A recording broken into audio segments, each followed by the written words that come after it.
But now Boris, of course, you have the historical pictures. He did at first. He didn't wear a beard. He wore the long Tartar mustache, which looks like a Keystone Cop. And if you portrayed him in that way on the stage, you get a laugh.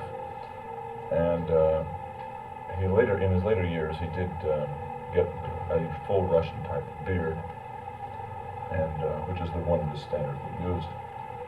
He was partly Mongol, and I try to accentuate that by just putting the mustache a little down on the side, giving a little more of a Mongol look to it, along with the standard Russian beard.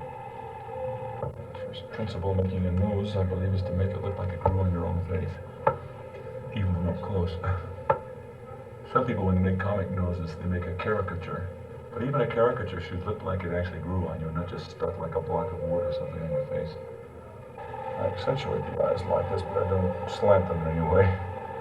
Of course, the average Russian doesn't look very Mongolian. They have the broad, high cheekbones. They usually have pug noses. I didn't realize it was typically Russian. They do, like Khrushchev had. They're sort of Irish-type noses. I'm always innovating something. I'm using a style of makeup that I cooked up myself, which I haven't seen anybody else use unless I told them how to do it. I like to work with pancake rather than grease paint because it doesn't have that greasy feeling. It doesn't come off on things so easily. And the problem is how to blend and make features and contours and things with pancake, like you would do with grease. With grease, you put a base color on first, then you streak in the other colors and add lines and wrinkles and things. But you can't do it too well. It doesn't look quite so real with pancake.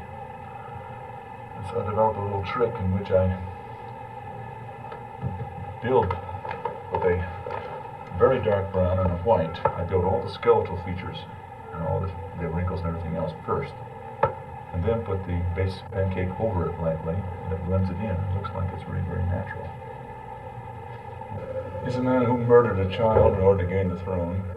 He came up in the court of Ivan the Terrible and gained notoriety by marrying the hangman's daughter. The executioner's daughter was his wife. He was a soldier, tough, hard man, but at the same time, historically speaking, actually a very sort of rather rational guy that tried to institute some pretty good reforms into his country. But Mussorgsky cooked up this psychological idea of he was going crazy over the murder of a child and so on. History has pretty well cleared him of any complicity in that, but it makes good theater.